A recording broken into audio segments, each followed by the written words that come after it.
வணக்கம். அர்த்தமுள்ள வாழ்க்கை அப்படின்னா என்ன? நம்ம எல்லாருமே நம்ம வாழ்க்கையில ஒரு தடவையாச்சும் இத பத்தி யோசிச்சிருப்போம் இல்லையா?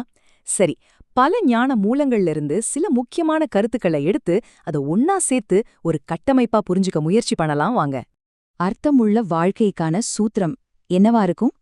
இங்க அங்க சிதறி கிடக்கிற இந்த ஞான துளிகளெல்லாம் ஒன்னா சேர்த்தோம்னா ஒருவேளை வாழ்க்கைக்கான ஒரு சூத்திரமே நமக்கு கிடைக்கலாம் இல்லையா?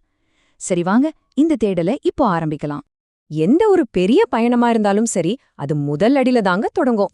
நம்மளோட முதல் படி என்னன்னா, நமக்குள்ளேயே ஒரு ரொம்ப வலுவான அடித்தளத்தை உருவாக்குறது. அதுக்கு அடிப்படையான விஷயம் ஒரே ஒரு விஷயம்தான். இந்த ஸ்லைட்ல இருக்கிற இந்த வார்த்தைய கொஞ்சம் நல்லா கவனிங்க. பயிற்சி. இது வெறும் உடற்பயிற்சியோ இல்ல நம்ம செய்யற வேலையோ மட்டும் கிடையாது. இந்த ஞானம் என்ன சொல்லுது பாருங்க. பயிற்சியே ஆரோக்கியம், பயிற்சியே வளர்ச்சி, ஏன் பயிற்சியே வாழ்க்கைன்னு சொல்லுது. அப்போ நாம என்ன புரிஞ்சுக்கணும்? தொடர்ச்சியான பயிற்சி தான் ஒரு நல்ல வாழ்க்கையோட உயிர் நாடியே. சரி, பயிற்சி செய்யணும்னு முடிவு பண்ணியாச்சு. ஆனா எதுல பயிற்சி பண்றது? அதுக்கு நம்மகிட்ட இருக்கிற ஒரு மிக மதிப்புமிக்க விஷயத்த முதல்ல நம்ம சரியா கையாளணும். அதுதாங்க நேரம்.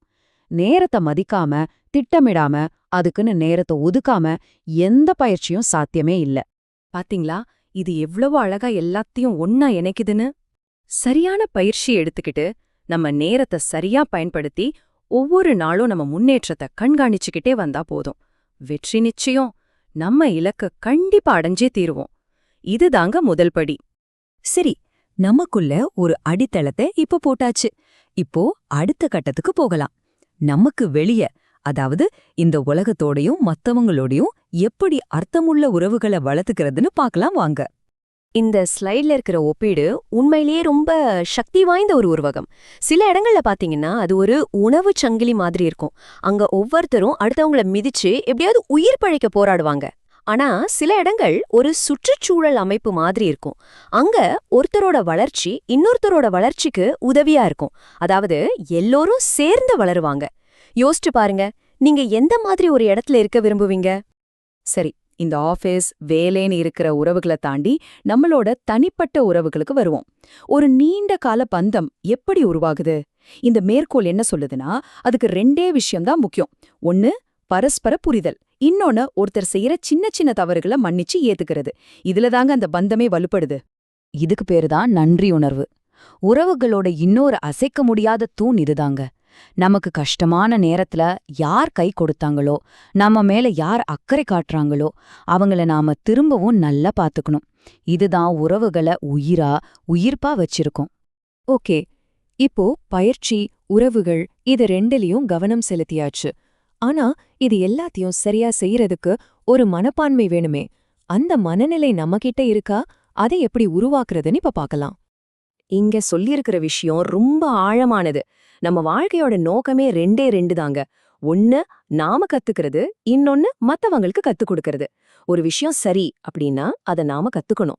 ஒரு விஷயம் தவறுனா அத மத்தவங்களுக்கு பொறுமையா கத்துக் கொடுக்கணும். இந்த ஒரு மனநிலை தான் உண்மையான வளர்ச்சிக்கு அடிப்படை. இதத்தாங்க நாம வளர்ச்சி மனப்பான்மை, அதாவது growth மைண்ட் செட்னு சொல்றோம். சிம்பிளா சொல்லணும்னா, நம்ம வாழ்க்கையில வர்ற தடைகளை ஒரு தோல்வியா பார்க்காம அதிலிருந்து நம்ம என்ன கத்துக்கலான்னு பாக்குறது. ஒவ்வொரு சவாலையும் ஒரு வாய்ப்பா மாத்துற கலைதான் இது. இப்போ நாம இறுதி பகுதிக்கு வந்தாச்சு. இதுவரைக்கும் நம்ம தனித்தனியா பார்த்தோம் இல்லையா? பயிற்சி, உறவுகள், மனப்பான்மை, இது எல்லாத்தையும் இப்போ ஒன்னா இணைச்சு ஒரு ரொம்ப சக்தி வாய்ந்த வாழ்க்கை சுழற்சியை உருவாக்க போறோம். இதாங்க நம்ம முழு தேடலோட உச்சகட்ட புள்ளி. இந்த ஸ்லைடு என்ன சொல்லுதுன்னா, அர்த்தமுள்ள வாழ்க்கைங்கிறது ஏதோ ஒரு இடத்துல போய் நிக்கிற விஷயம் கிடையாது. அது ஒரு தொடர்ச்சியான சுழற்சி, ஒரு சைக்கிள் மாதிரி. அது என்ன சுழற்சி பார்க்கலாம். இந்த சுழற்சிய ரொம்ப எளிமையா புரிஞ்சுக்கலாம். வாங்க ஒரு சின்ன உதாரணம் எடுத்துக்கலாம். இப்போ நீங்க ஒரு புது சமையல் குறிப்பை கத்துக்கிறீங்கன்னு வச்சுக்கோங்க. இதுதான் பயன்படுத்துதல். அதையே திரும்ப திரும்ப செஞ்சு அதுல நீங்க எக்ஸ்பர்ட் ஆகுறீங்க. இது பயிற்சி. அதோட சுவைய நீங்களும் உங்க குடும்பமும் ரொம்ப ரசிச்சு சாப்பிடுறீங்க. இது பயனடைதல். அப்போ இந்த சின்ன விஷயம் எவ்வளவு சந்தோஷத்தை கொடுக்குதுன்னு நீங்க ஆழமா உணர்றீங்க. இது உணர்தல். அப்புறம் உங்க நண்பர்கள் கிட்ட இந்த ரெசிபி சூப்பரா இருக்குன்னு சொல்றீங்க. இது பகிர்தல். கடைசியா ஒரு நாள் அவங்களுக்கு அதை எப்படி செய்யணும்னு நீங்களே நேரடியா கத்துக் கொடுக்கறீங்க. இது கற்றுக் கொடுத்தல். பாத்தீங்களா, இப்போ அந்த சுழற்சி முழுமையடைஞ்சிடுச்சு. அப்போ கடைசியா நம்ம புரிஞ்சுக்க வேண்டிய முக்கியமான விஷயம் இதுதான். அர்த்தமுள்ள வாழ்க்கைங்கிறது எங்கேயோ ஒளிச்சு வச்சிருக்கிற ஒரு புதையல் கிடையாது. அது நாம ஒவ்வொரு நாளும் கத்துக்கிட்டு பயிற்சி செஞ்சு அதோட பலனை உணர்ந்து அதை மத்தவங்களோடையும் பகிர்ந்து உருவாக்குற ஒரு அழகான கட்டமைப்பு. இப்போ இந்த கேள்வி உங்ககிட்ட தான். இந்த வாழ்க்கை சுழற்சிய ஆரம்பிக்கிறதுக்கு இன்னைக்கு நீங்க எந்த சின்ன விஷயத்த பயிற்சி செய்ய போறீங்க? யோசிங்க. உங்க பயணத்தை தொடங்க இதை விட ஒரு சரியான தருணம் இருக்கவே முடியாது.